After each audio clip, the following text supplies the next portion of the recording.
Bonsoir Jacques de Maillard. Bonsoir. Vous êtes professeur de sciences politiques à l'université de Versailles-Saint-Quentin et qu'auteur de cet ouvrage, Sociologie de la police aux éditions Armand Collin. Le Conseil d'État a tranché. Les forces de l'ordre pourront continuer à utiliser les fameux LBD, les lanceurs de balles de défense. Ces armes sont jugées nécessaires pour le maintien de l'ordre lors des manifestations. Jacques de Maillard, d'abord une réaction. Cette décision du Conseil d'État, c'est une bonne nouvelle ou c'est dangereux ?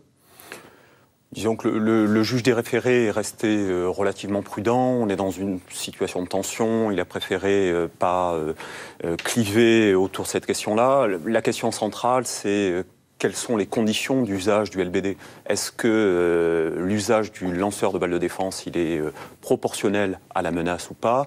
Et de façon plus générale, quelle est la doctrine, la stratégie de maintien de l'ordre employée par les forces de police ? Alors, le Conseil d'État, en tout cas, a tranché, puisqu'il a dit que c'était proportionné, cet usage des armes dans la situation actuelle. On peut se poser la question, depuis le début des manifestations, on décompte plus d'une centaine de blessés à cause de tirs de LBD. Un neurochirurgien a dressé la liste des blessures qu'il devait soigner au jour le jour. Il en parle, voilà ce qu'il dit. Ces armes utilisées sur des personnes parfois très jeunes ou âgées sont choquantes, inacceptables. Énucléation, amputation d'extrémités de membres, fracas maxillofacial, dentaire, traumatisme, temps de vie sacrifié. Il compare carrément ces blessures à des blessures de guerre. Donc on se pose la question, est-ce que ces armes sont proportionnées, comme vous dites ?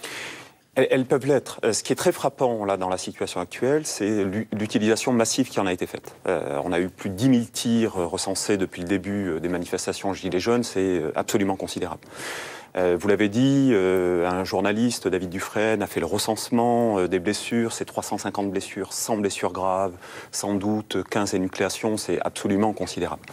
La question qui est posée, c'est que le lanceur de balles de défense, il peut être proportionnel, mais il a des conditions d'utilisation. Il faut qu'il y ait une menace, pour que le policier puisse l'utiliser sans sommation, il faut que son intégrité physique soit menacée.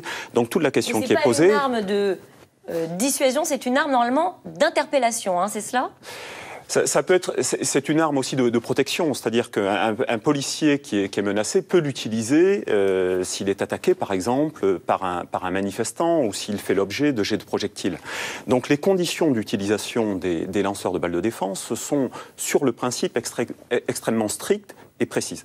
Donc toute la question qui doit être posée et qui peut être posée, c'est est-ce que les blessures dues à l'utilisation des lanceurs de balles de défense sont proportionnelle, c'est-à-dire est-ce qu'il y avait une véritable mesure. Donc on peut tout à fait imaginer le lanceur de balles de défense, c'est une arme intermédiaire entre rien, comme entre beaucoup d'armes de force intermédiaire, entre le rien et l'utilisation des armes à feu. La question qui peut se poser là, c'est les blessures ont-elles été causées par un usage proportionnel de ces armes ? Alors, il y a aussi la question de la formation, parce que s'il y a des mauvaises utilisations, si c'est avéré que les armes soient parfois mal utilisées, il y a peut-être un problème de formation. En tout cas, le débat est lancé au sein même de la police, puisque certains policiers expliquent que certains de leurs collègues n'auraient pas forcément l'habitude de manier ces armes-là.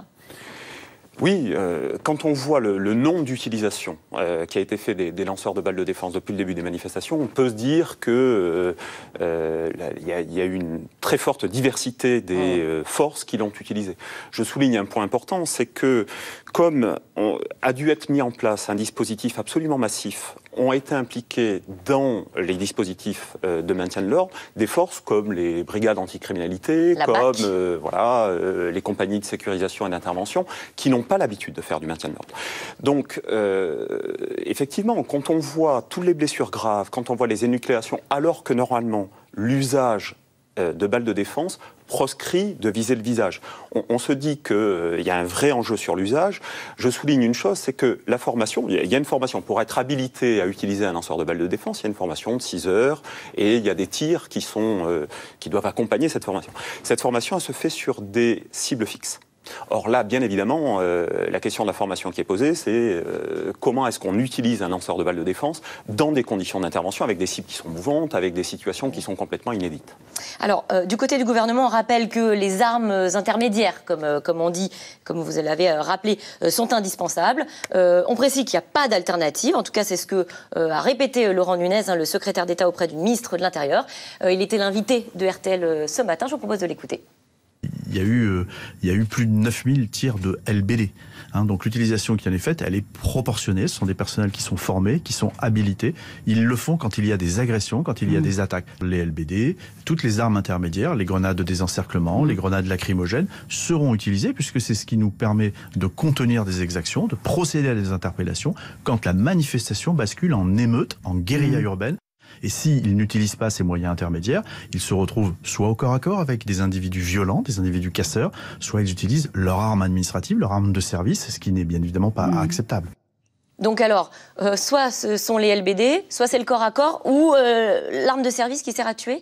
Il n'y a pas d'autre option. Disons que là, est procédé à une généralisation. Il nous est dit que parce qu'on en a utilisé beaucoup, c'était proportionné. On ne sait pas si c'est proportionné. On se doute que ça peut l'être dans un nombre très important de situations. Est-ce qu'il y a d'autres possibilités? Qu'est-ce qui existe, par exemple, dans les autres pays européens? On n'utilise pas forcément ces lanceurs de balles de défense. Non, en France, c'est là que la dotation pour les armes de force intermédiaire est la plus importante et la plus diversifiée. On peut aussi imaginer, par exemple, les canons à eau sont d'usage potentiel et sont généralement beaucoup moins traumatisantes. En France, c'est vrai que là, on parle des lanceurs de balles de défense, mais les GLI-F4 qui sont des grenades qui peuvent être utilisées avec... Des encerclements, c'est ça? Alors, il y a aussi des grenades de désencerclement qui envoient...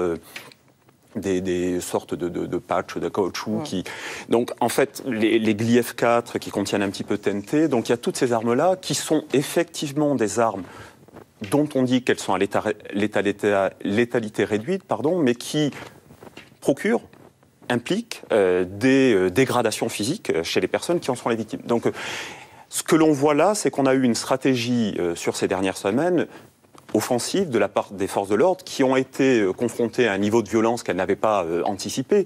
Alors de ce point de vue-là, est-ce que l'usage de la force est proportionnel? Il faut bien qu'elles se défendent en même temps. Il faut bien qu'elles se défendent.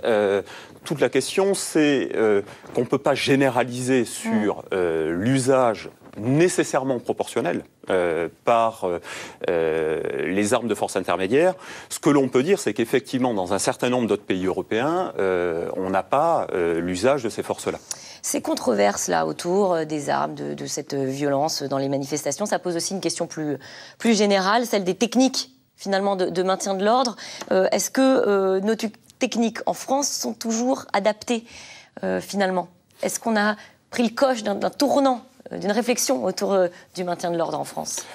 On a une tradition relativement robuste de maintien de l'ordre en France, qui repose sur la mise à distance, sur des mouvements collectifs. Assez statique.